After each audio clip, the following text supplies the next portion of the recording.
মধ্যে সর্বোত্তম কাজটা কি? সর্বোত্তম কাজটা কি? আল্লাহ রাসূল সাল্লাল্লাহু আলাইহি ওয়াসাল্লাম জবাব দেন, ক্বালা আত'ইমুত তা'আম ওয়া তাকরাউ বিস-সালাম আলা মান আররাফতা ওয়া মান লাম তা'রিফ। সকলে বলি সুবহানাল্লাহ।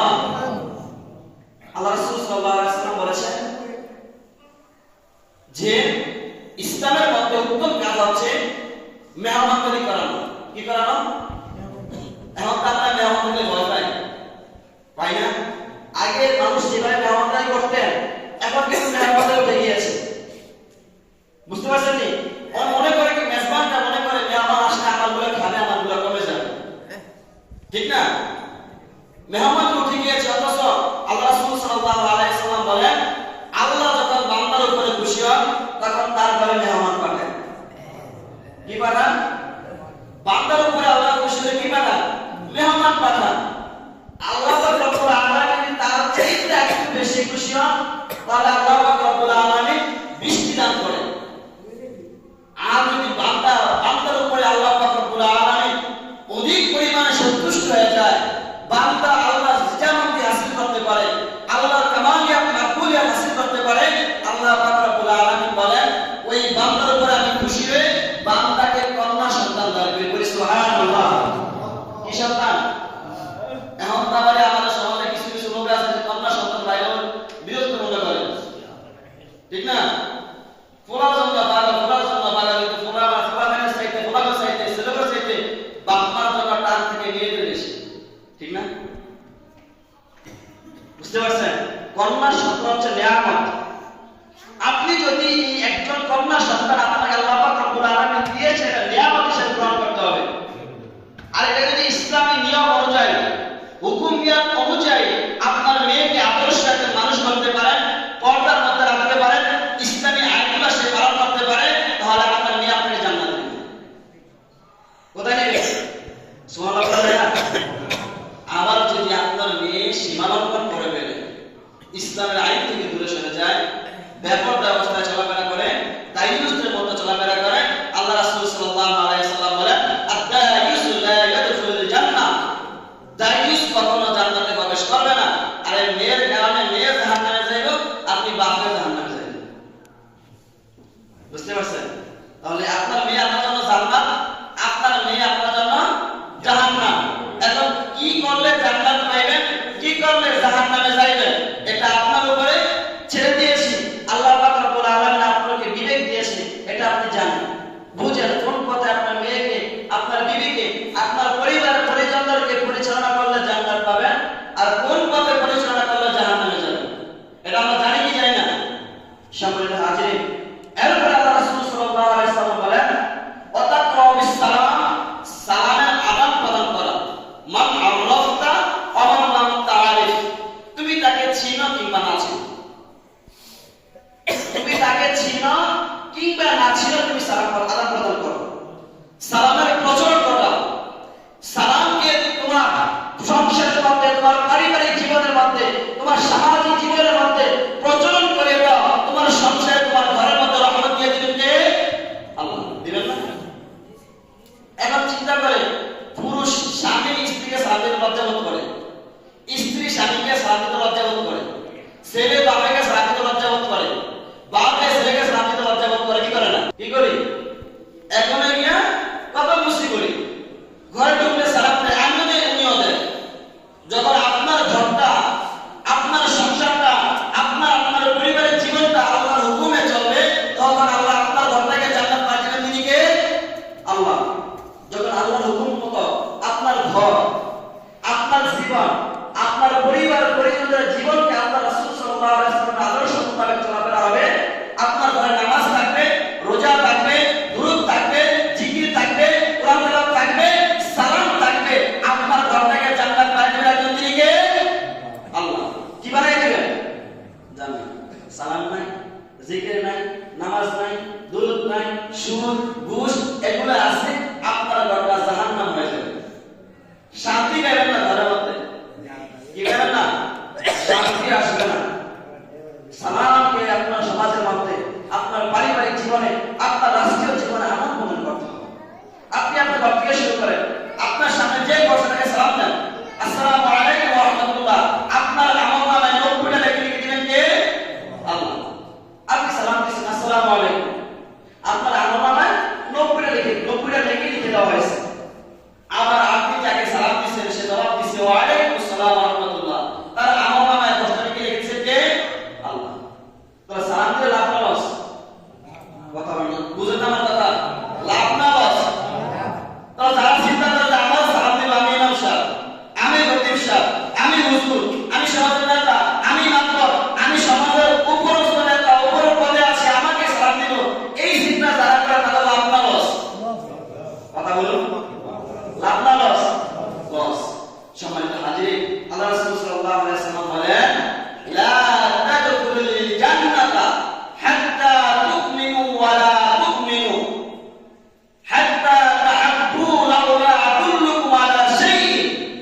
কিসের দোষে?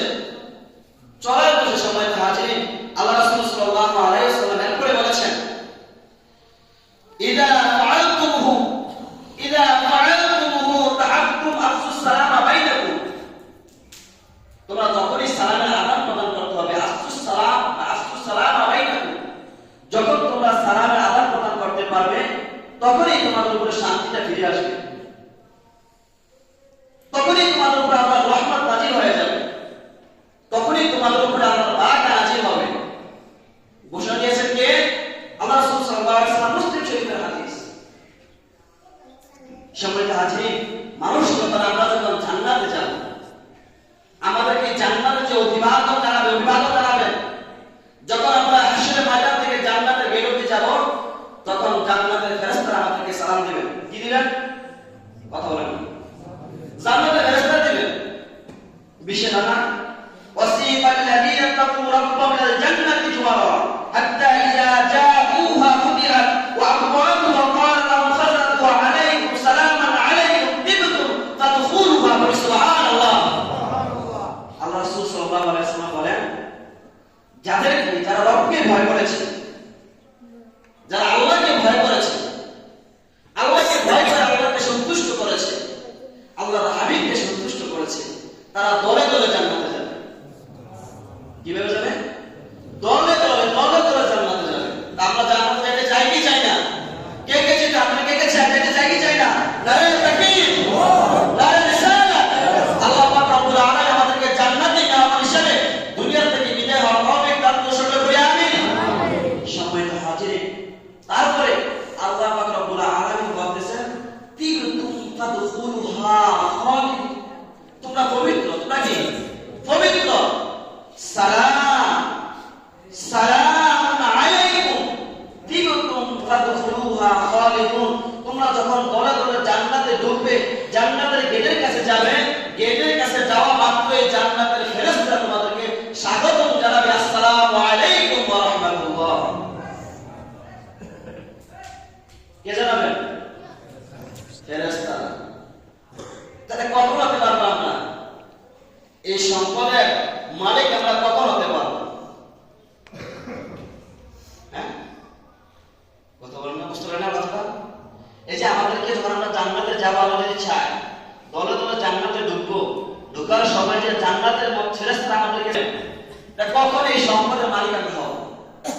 যখন আল্লাহকে সন্তুষ্ট করে, আল্লাহর হুকুমগুলো আদায় করে, নবীজির আদর্শকে আমাদের বাস্তব জীবনে বাস্তবায়িত করে, কবরে যেতে পারবো, সালামের আদান প্রদান সমাজের মধ্যে ঘটাইতে পারবো, প্রচলন ঘটাইতে পারবো, নিজের ব্যক্তিগত জীবন থেকে নিজের পারিবারিক জীবন, নিজের পারিবারিক জীবন থেকে নিজের সামাজিক জীবন, নিজের সামাজিক জীবন থেকে নিজের রাষ্ট্রীয় জীবন পর্যন্ত যখন আমরা ঘটিয়ে দিতে পারবো, প্রচলন করতে পারবো যে আল্লাহ পাক রব্বুল আলামিন আদম ও সফিউল্লাহকে সৃষ্টি করেছেন।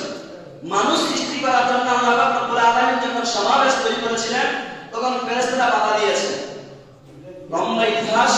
যখন আল্লাহ পাক রব্বুল আলামিন আদম ও সফিউল্লাহকে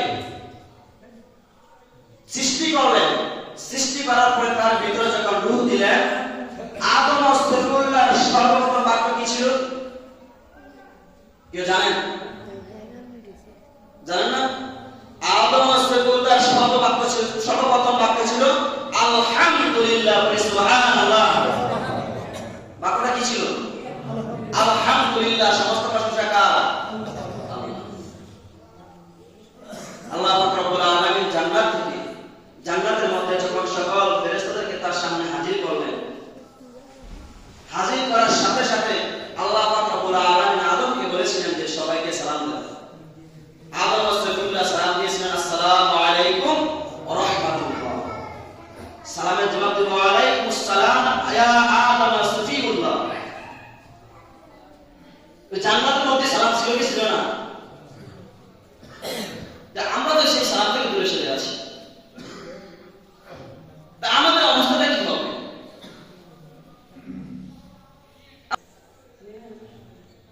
নিজের মন মতো সবকিছু করতেছি, তাহলে কি হবে? আমাদের হবেটা চিন্তা করেন না। আমরা কি দুনিয়ার মধ্যে সৃষ্টি থাকবো? কথা বলুন।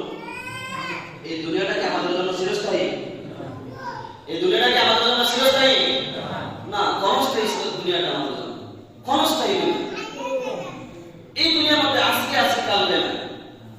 আমি খোদবা দিচ্ছি, আলোচনা করতেছি, এই আলোচনা করতেছি যে একটা পা সামনে রাখবো, সেই ক্ষমতা কি আমার আছে? একটা নিঃশ্বাস যে আমি ছাড়ছি, এটা যে বিপরীত দিকে নিব, সেই ক্ষমতা কি আমার আছে? নাই। যার এই ক্ষমতা নাই, তাহলে কেন আমরা দুনিয়া নিয়ে পড়ে আছি? কেন? আপনারা কি একটু চিন্তা করেন না যে দুনিয়ার মধ্যে আসতে দুনিয়া থেকে চলে যেতে হবে, যে কবরে যাবো, আমাদেরকে তো কবরের সামান সংগ্রহ করে যেতে হবে, আল্লাহকে রিসালাতকে আল্লাহ সন্তুষ্ট হাসিল করে যেতে হবে। তাহলে না আমরা কবরে শান্তি পাবো, হাসরে মুক্তি পাবো, ফুলসরাতে মুক্তি পাবো, কিয়ামতের ময়দানে মুক্তি পাবো। আর যদি এগুলো করে না যাই, সবাই তো আটকে যাবো, কবরে আটকে যাবো। আমরা তো মনে করি যে কিয়ামত শুরু হবে কখন? যখন পৃথিবী ধ্বংস হয়ে যাবে। পৃথিবী কি হবে? ধ্বংস হয়ে, ঠিক আছে, ওই সময় কিয়ামত হবে। কিন্তু মৃত ব্যক্তির জন্য কিয়ামত কখন জানেন? তাকে কবর রাখার পরে তার জন্য কিয়ামত শুরু। কবরে রাখার পরে আমি আপনি দাফন করে 3.5 হাত মাটির নিচে গর্তে ফালিয়ে চলে আসি, যখন 40 কদম আমরা দূরে চলে যাই, তখনই যখন মুনকার নাকিরা চলে আসেন, তারা সাওয়ালের সওয়াবগুলো করেন, ওই তখন থেকেই তার কিয়ামত শুরু হয়ে যায়। তখন থেকে কি হয়?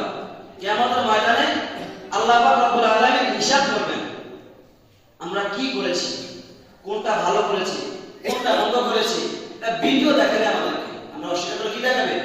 ভিডিও ফুটেজ দেখে। বর্তমান যে প্রযুক্তি, এই মোবাইলের মাধ্যমে আমরা সব কিছু রেকর্ড করতে পারি। ওয়াজ কর, গজল কর, সিনেমা কর, গান কর, কি হচ্ছে দুনিয়ার মধ্যে, দুনিয়ার মধ্যে প্রতি সেকেন্ডে কি হচ্ছে, বাংলাদেশের মধ্যে প্রতি সেকেন্ডের মধ্যে কি হচ্ছে, স্যাটেলাইটের মাধ্যমে সব কিছু সংগ্রহ হচ্ছে। হচ্ছে কি হচ্ছে না? হ্যাঁ, তা আপনি কি মনে করছেন? এই যে আমাদের দুইটা ক্যামেরা দিয়েছেন, কিরমান কাতি ক্যামেরা আছে কি নাই? আমার কাছে আছে না? হুজুরের বাপতে আছে? হ্যাঁ, সবার আছে না? এই যে আমাদের দুইটা ক্যামেরা দিয়েছেন আল্লাহ পাক রব্বুল আলামিন, এই ক্যামেরা তো আমাদেরকে প্রতিটা সেকেন্ড, প্রতিটা মাইক্রো সেকেন্ড আপনি কোন দিকে যাচ্ছেন, কোথায় পা ফেলাইছেন, কি করতেছেন, সব কিছু ভিডিও করতেছে। আপনি যখন আমার কাছে অস্বীকার করবেন, আল্লাহ যদি আমার অস্বীকার করাস, আর তুই কি করছ না করছ, দুনিয়ার মধ্যে কই গেছ, কি করছ, সব নাই ভিডিও করে রাখছি, তখন তো এই পুলিশটা দেখাই দিবে যে আমি কোথায় গেছি, কার কি আঘাত করেছি, কি জুলুম করেছি, কি অন্য হক নষ্ট করেছি, কোথায় সুদ খেয়েছি, কোথায় ঘুষ দিয়েছি। হ্যাঁ, এই ভিডিও যখন দেখাইবো, তখন কি অস্বীকার করার সুযোগ আছে? অস্বীকার করার সুযোগ আছে? নাই। আমরা মনে করি হাসরের ময়দানে আল্লাহ পাক রব্বুল আলামিন হিসাব করে জান্নাত দিবেন, ফেরেশতাকে জাহান্নাম দিবেন, ঠিক না? যে মারা যায় তাকে যখন প্রশ্ন করা হবে, মান রব্বুকা মা দীনুকা মান হাযার রাসূল, যখন তাকে তিনটা প্রশ্ন করা হবে, সে যদি তিনটা প্রশ্ন জবাব দিতে পারে, আল্লাহ সুবহানাহু ওয়া তাআলা তার কবরের সাথে জান্নাতের সাথে একটা দরজা, একটা যোগাযোগের ফয়সালা করবেন। সুবহানাল্লাহ। ওই জান্নাত থেকে তার কবরের মধ্যে নিয়ামত আসতে থাকবে। আর যারা বলবে লা আদরি, আমি জানি না, লা আদরি আমি জানি না, তারা এই জবাব দিতে পারবে না, তখন তো জাহান্নাম থেকে তার কবরের মধ্যে একটা যোগাযোগের ফয়সালা করে দিবেন, রাস্তা তৈরি করে দিবেন। ওই জাহান্নাম থেকে যত জাহান্নামের শাস্তি আছে, ওই শাস্তি, ওই জাহান্নামের আযাব তার কবরে আসতে থাকবে। সেই কবর থেকে জাহান্নামের আযাব ভোগ করবে। কথা বলুন। তাহলে আমরা কি চিন্তা করি না? ছোটকালে মনে করতাম যে হয়তো মানুষ মারা গেলে কবর দিবে, বলে জান্নাত জাহান্নাম আছে। কিন্তু যদি গাড়ি করে বেড়ে যায়, বা যদি নদীতে ডুবে পড়ে যায়, তাহলে মনে আল্লাহ পাইতো না। এমন একটা ঘটনা ছিল না যে পানি করে মারা গেলে, ডুবে গেলে আল্লাহ পাইতো না, আল্লাহ বিচার করতো না। এটাই বাবা, এটা কি বাবা গাড়ি করে ডুবে পড়ে যাবে। কিন্তু আপনি পানির তলে মরেন, নদীর তলে মরেন, গাড়ির তলে মরেন, ফাঁসি দিয়ে মরেন, অ্যাক্সিডেন্ট করে মরেন, যেই অবস্থায় মরেন, আপনার দেহ যাবে না, আপনার দেহটা ফুঁকে কিরা খেয়ে ফেলবো, কিন্তু আপনার রূহটা চলে যাবে জায়গা মতো। কোথায় চলে যাবে? জায়গা মতো। সময় তো আছে, এখনো সময় আছে। দুনিয়া একটা পরিত্যক্ত জায়গা। এই দুনিয়ার কোন মূল্য আল্লাহ পাক রব্বুল আলামিন এই দুনিয়ার মধ্যে নামাজকে খাওয়াচ্ছে, বেনামাজকে খাওয়াচ্ছে, মুসলমানদেরকে খাওয়াচ্ছে, ইহুদি, মুশরিক, বেঈমান, খ্রিস্টান, যত প্রজাতির লোক রয়েছে এই দুনিয়ার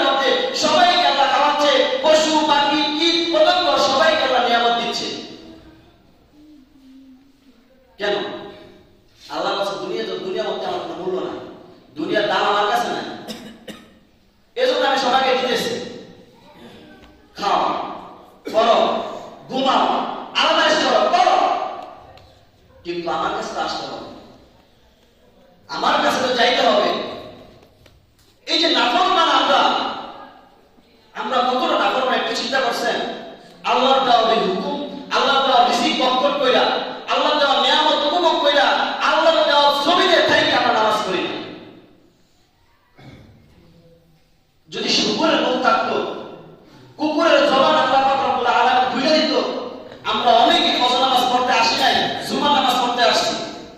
আমরা অনেকে সাপ্তাহিক মুসল্লি, অনেকে দৈনন্দিন মুসল্লি, অনেকে মাসিক মুসল্লি, অনেকে আছে বার্ষিক মুসল্লি।